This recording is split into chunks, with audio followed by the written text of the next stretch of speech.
Fed is going to announce whether or not they're going to raise interest rates. Now, you probably don't want to become an economist, but there's going to be a lot of talk about these potential interest rate moves. So I thought it might be good to chat with you a little bit about it. Interest rates are set by the Federal Reserve. Specifically, the Fed sets the rates that banks pay when they borrow money from other banks. And the Fed's mission is to pursue full employment and stable prices. That's in their charter. Now, banks set the rate that they use to lend money out to consumers like you and me based on this Federal Reserve rate. That's why it's so important. And when the economy looks like it's going too fast, the Fed raises rates because a fast-moving economy brings with it inflation. And when rates rise, businesses borrow less money, and that means they slow down, and this slows the economy. There's less money in the economy, less spending. It puts a damper on inflation. But when the economy is moving too slowly, the Fed lowers rates, and that encourages business to borrow more, invest, expand, and hire more workers. Now, interest rates haven't changed in about 10 years.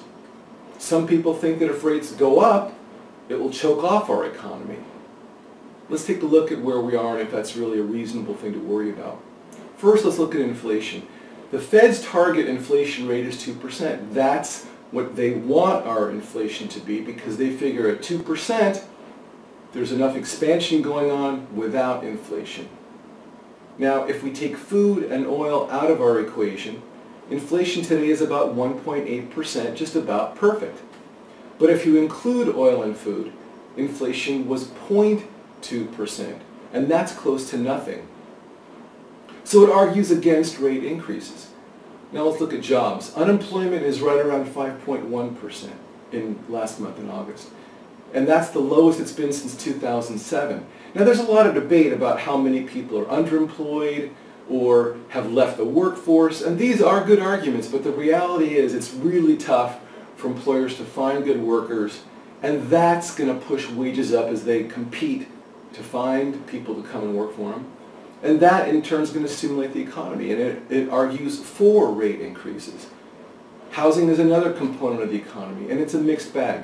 Housing prices and demand has been really strong up until now, but last week demand dropped for mortgages about 7% after dropping 6% the week before. And that's a setback for housing.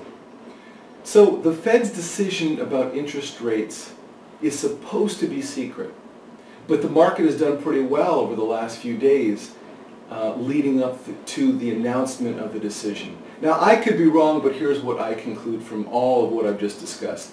First, it doesn't really matter if rates go up right now or not. Once rates do increase, they'll go up very slowly unless something unforeseen happens. Number two, if rates do go up, it could be more for window dressing than anything else. The Fed wants to make our economy strong and make our economy appear to be strong. It isn't really worried about inflation because there isn't any.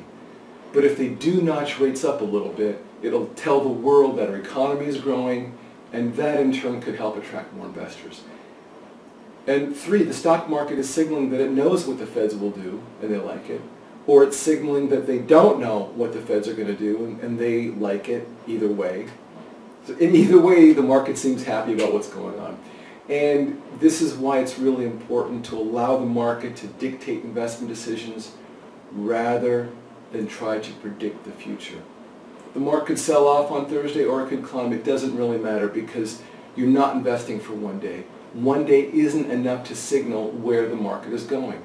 Long term, the market is the best and smartest way to decipher where the economy is going and where the market is going.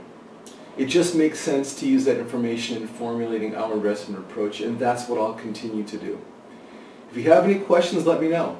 And please feel free to share this with all your rich friends and invite them to contact me with questions as well.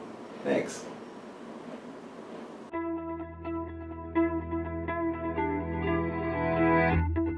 For more great ideas on how to have no money worries no matter what, come on over to wealthpilgrim.com, sign up for your free weekly updates, and get a free e-course on how to make better investments.